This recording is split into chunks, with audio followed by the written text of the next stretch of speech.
दोस्तों आज हम बात करेंगे एमपी मध्य प्रदेश वर्ग 2 का सिलेबस जो कि सामाजिक विज्ञान विषय का सिलेबस है।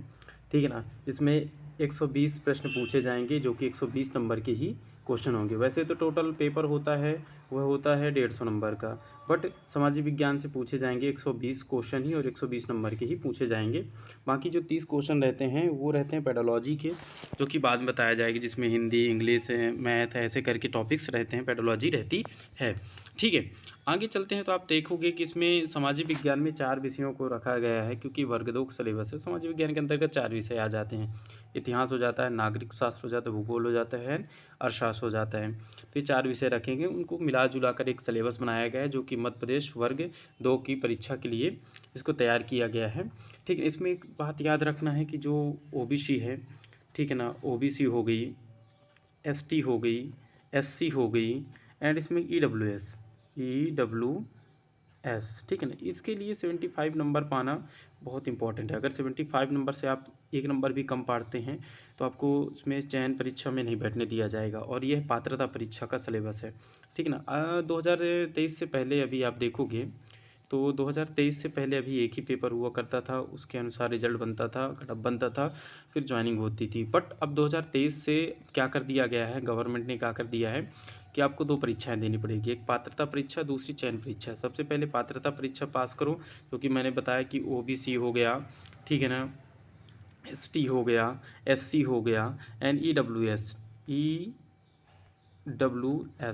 इन तीनों के लिए 75 नंबर पाना बहुत इंपॉर्टेंट हो जाता है। इसके आगे देखोगे तो जो अदर कंट्री के रहते हैं और जो जनरल के स्टूडेंट रहते हैं उनको लिए 90 नंबर पाना बहुत इंपॉर्टेंट है। 150 में से आपको 90 नंबर पाना ही पाना है। अगर आप नहीं पाते हैं तो आप पहले ही पेपर में बाहर हो जाओगे, आप चयन परीक्षा में नहीं बैठ सकते हो।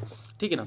बाकी जब रिजल्ट बनता है तो थोड़ा 1-2 नंबर प्लस माइनस हो जाते हैं, तो आप उसकी टेंशन नहीं लीजिएगा। अब आगे चलते हैं, सिलेबस की बात करते हैं। तो सबसे पहले आ जाता है क्या, सामाजिक विज्ञान। सामाजिक विज्ञान में आप देखोगे सामाजिक विज्ञान में कि जो 4 चीज़ों को रखा गया है उसके अनुसार आप चलोगे और समझोगे। सबसे पहले सामाजिक विज्ञान में क्या आ जाता है, इतिहास।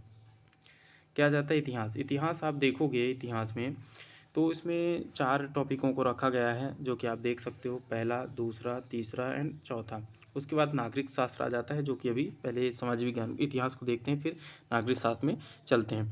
ठीक है ना। तो इसमें देखने की कोशिश करोगे तो सबसे पहले जो आ जाएगा, पहला पॉइंट आ जाता है, इतिहास जानने के स्रोत। आदि मानव का विकास हुआ पाषाण काल, हड़प्पा व वैदिक कालीन सभ्यता, जैन व बौद्ध धर्म, मौर्य, गुप्त व इसमें हर्ष काल, विदेशों से संपर्क व भारत के संबंध, सामाजिक एवं आर्थिक जीवन पर उसका प्रभाव। एक बात को विशेष याद रखना है कि जो सिलेबस में पूछा गया उतना ही पढ़ना, उससे ज़्यादा नहीं जाना है। जैसे इसमें जैन और बौद्ध धर्म के विषय में पूछा है तो उसको ही पढ़ना है, उससे नहीं कि अपन बहुत सारे धर्म है तो उनके बारे में पढ़ लें, नहीं, जितना पूछा गया उसके हिसाब से ही पढ़ना है। दूसरा चलेंगे तो इसमें देखेंगे कि मध्यस्थता, जो मध्यस्थता है का प्रारंभ हुआ इतिहास जानने के संगीत, मोहम्मद गौरी, मोहम्मद गजनबी के आक्रमण व दिल्ली सल्तनत, खिलजी वंश, तुगलक वंश, लोधी वंश के संदर्भ में सल्तनत कालीन सामाजिक, धार्मिक, आर्थिक स्थिति कैसी रही। उसके बाद आता है मुगल काल का संक्षिप्त इसमें परिचय, प्रमुख शासक कौन कौन से रहे, सामाजिक, आर्थिक, धार्मिक जीवन तथा संगीत, चित्रकला व वास्तुकला। ठीक है। उसके बाद आता है मुगल काल का पतन, कैसे मुगल काल का पतन हुआ। इसके बाद आता है विजयनगर हो गई, बहमनी साम्राज्य, मराठा हुआ, सिख इसमें शक्ति का उदय कैसे हुआ। ठीक। अब तीसरे पॉइंट में चलोगे तो सिलेबस में देखोगे क्या रखा गया है कि भारत में यूरोपीय इसमें व्यापारिक कंपनियों का आगमन, कौन कौन सी यूरोपीय कंपनियां आई, सत्ता के लिए उनके आपसी संघर्ष, ब्रिटिश कंपनियों की सफलता कैसे सफल रही, वह साम्राज्य विस्तार, सन 1857 का स्वतंत्रता संग्राम, धार्मिक सामाजिक पुनर्जागरण, भारतीय राष्ट्रीय कांग्रेस की स्थापना।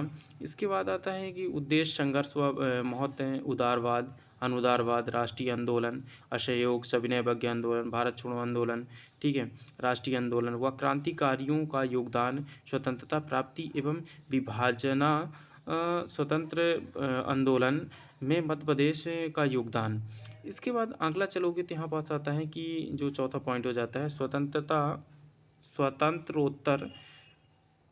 स्वतंत्रोत्तर भारत की प्रमुख जो घटनाएं।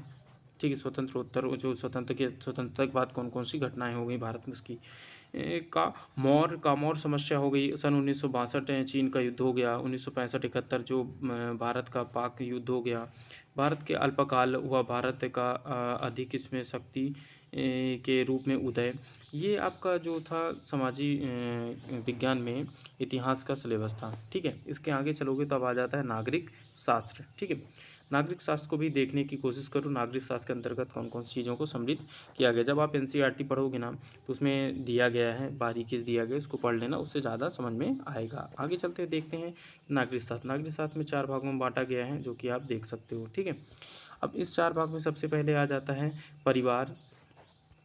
परिवार, समाज, समुदाय, राष्ट्रीय प्रतीक, स्थानीय स्वशासन, ग्रामीण व नगरीय संस्थाएं कौन कौन सी हैं। दूसरा आ जाता है कि भारतीय संविधान विशेषताएं, नागरिक के मौलिक अधिकार, कर्तव्य, बाल एवं मानव अधिकार आयोग, संघीय व्यवस्थापिका, लोकसभा, राज्यसभा, संघीय राष्ट्रपति, उपराष्ट्रपति, मंत्रिपरिषद, सर्वोच्च व उच्च न्यायालय का गठन, शक्तियाँ, कार्य, राज्य सरकार, राज्यपाल एवं मंत्री परिषद, निर्वाचन आयोग, कार्य एवं शक्ति, निर्वाचन की क्रिया।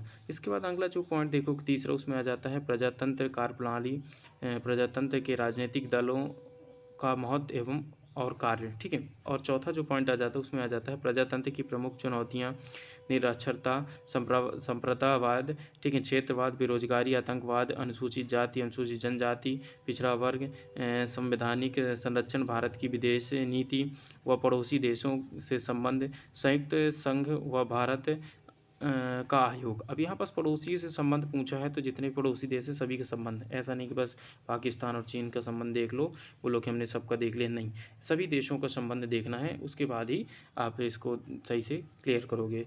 इसके बाद आता है जो तीसरा टॉपिक रखा गया है भूगोल।